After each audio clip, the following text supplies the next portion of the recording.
On a la chance d'avoir à nos côtés Rachid Berchi, qui est bien sûr donc le président de la Bourse des sous-traitances et de partenariat de l'Ouest, mais pas que, puisque vous êtes quand même l'ambassadeur de cette délégation algérienne.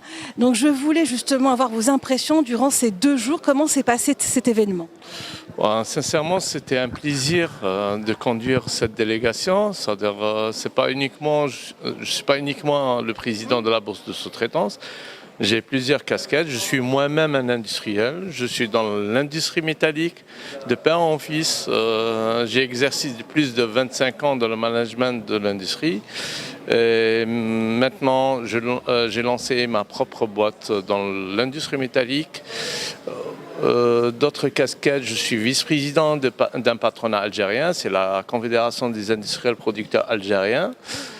C'est le patronat un petit peu le numéro 1. C'est le gouvernement actuellement, il est à l'écoute de nos propositions, de nos recommandations, et partenaire social et économique de l'État algérien dans plusieurs domaines.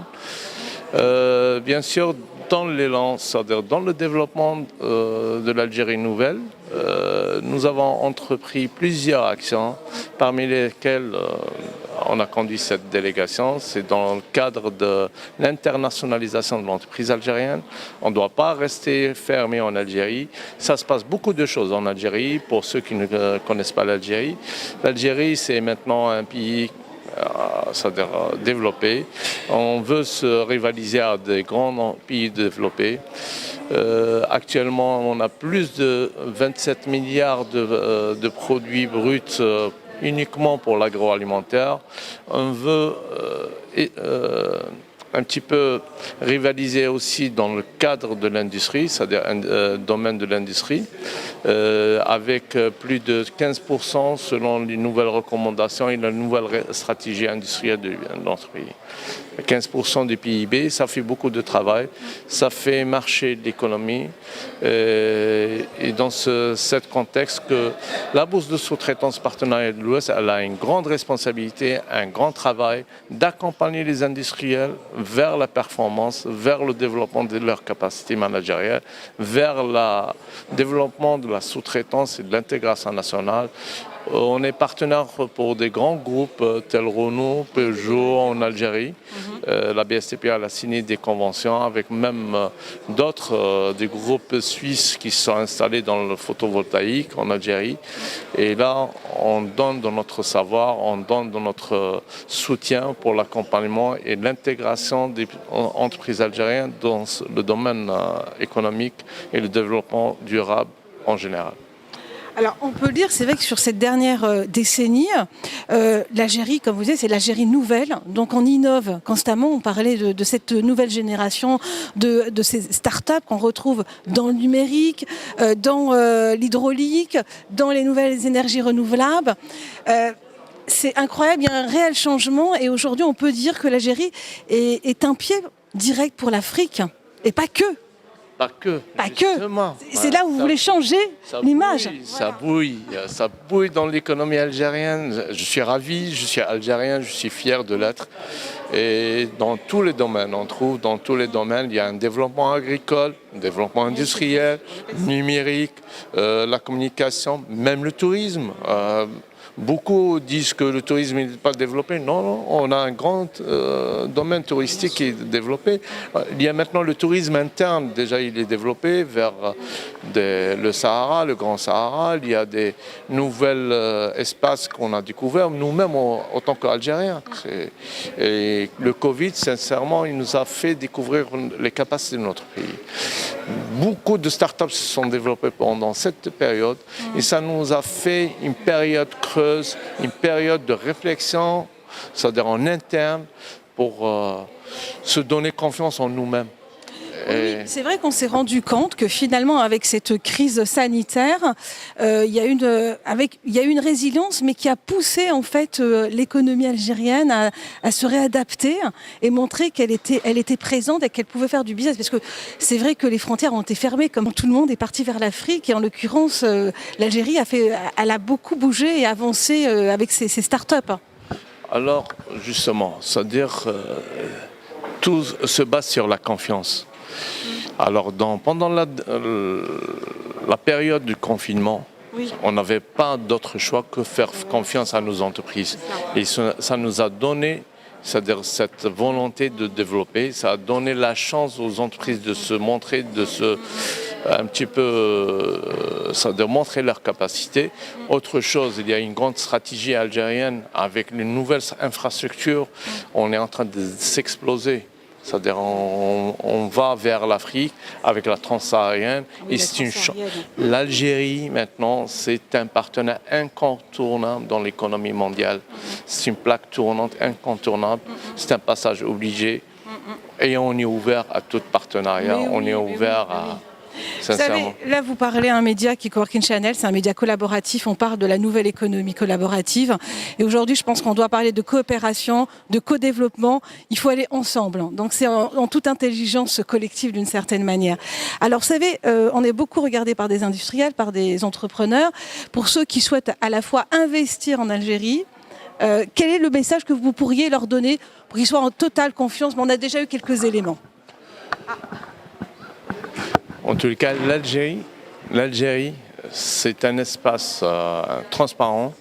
L'Algérie, il faut la connaître de l'intérieur. Il ne faut pas écouter les faux médias, entre parenthèses. Il faut connaître l'Algérie en profondeur. Il faut venir en Algérie. Il faut nous faire confiance. Vous avez mes coordonnées. On est très ouverts. On peut vous soutenir. Et en plus, on est bénévole. On fait ça pour le plaisir, pour l'Algérie. Et c'est pour ça que je suis l'ambassadeur de l'économie algérienne. Merci. On retrouve bien sûr Saïd Ferri qui nous a rejoint lors de cette interview, qui est donc bien sûr le vice-président de cette 17e Convention Europe-Afrique du Nord. Alors, on a la chance d'avoir quand même un des ambassadeurs, la délégation algérienne. As-tu été heureux de les recevoir? Mais écoutez, ils nous ont fait le plaisir d'un déplacement de qualité avec une délégation algérienne importante pour trouver des solutions et entreprendre ensemble dans l'espace Europe-Afrique du Nord. Bien entendu, je suis satisfait de cette délégation algérienne qui a su trouver lors de cette convention des partenaires de choix, des sujets de coopération, par exemple l'hydrogène, par exemple le numérique, par exemple les financements qui sont à la portée des entreprises, mais aussi dans le domaine des banques publiques et des banques privées, et d'autres sujets, bien sûr, qui sont encore à explorer. Alors justement, Rachid, j'imagine que pour la prochaine édition, vous allez accompagner ce type d'événement? Bien sûr, c'est avec un grand plaisir. En plus, ça va se passer en Afrique. C'est juste à côté, il y a un pays maghrébin qui est cher aussi, la Mauritanie.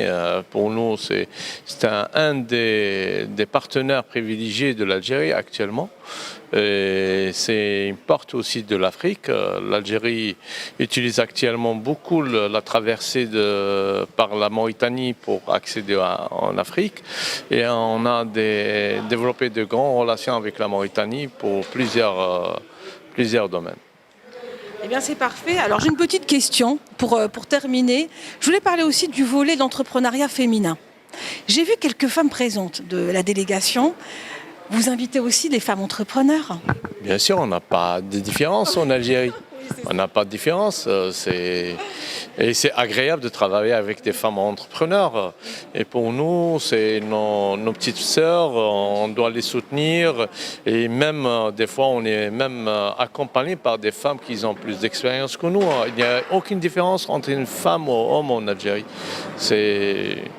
Il y a égalité des chances, égalité de l'entrepreneuriat, aucun problème, c'est ouvert. Même pour les étrangers, s'ils veulent venir en Algérie, c'est ouvert, il n'y a aucune barrière. Et on est là, s'ils ont besoin, on est là pour les soutenir, pour se développer en Algérie. Et c'est à 100% étrangers, il n'y a aucun problème. Les 51-49, c'est fini en Algérie, c'est ouvert. C'est très bien, ça c'est une information importante aussi. C'est ouvert. Ceux qui ne le savent pas. Pour l'industrie, pour toute, à part l'importation, non. Oui. Bien sûr, oui, après il y a certains marchés. L'importation des produits stratégiques, ça reste toujours valable, mais autre, ça dépend pour l'industrie, différentes industries, il n'y a aucun problème. Non mais très bien, donc finalement on invite toute la jeunesse, nos étudiants, et comme vous dites c'est ouvert à tous, donc la preuve vous êtes venus en force et vous avez bravé d'ailleurs cette crise sanitaire, donc on peut vous dire bravo, nous on est très heureux. En Algérie aussi il y a une très grande intervention de l'université. Les entreprises algériennes maintenant travaillent beaucoup avec l'université algérienne. On a des produits innovants en Algérie, on a des chercheurs de classe de renommée mondiale tels que Habba, le professeur Habba, d'autres professeurs aussi. Professeur Qasim Habba, dernièrement, c'est plus de 1500 inventions. Aux États-Unis. Et dernièrement, il a été primé par le président de la République lui-même. Il a eu la distinction, la plus haute distinction en Algérie, c'est l'Achir. On donne la chance à tout le monde. C'est tout le monde qui est bienvenu et tout le monde il a sa chance en Algérie. Bien sûr, il faut connaître le marché très bien. Merci beaucoup pour votre intervention et je vous dis à très bientôt pour de nouveaux projets entrepreneuriaux. Merci. Merci.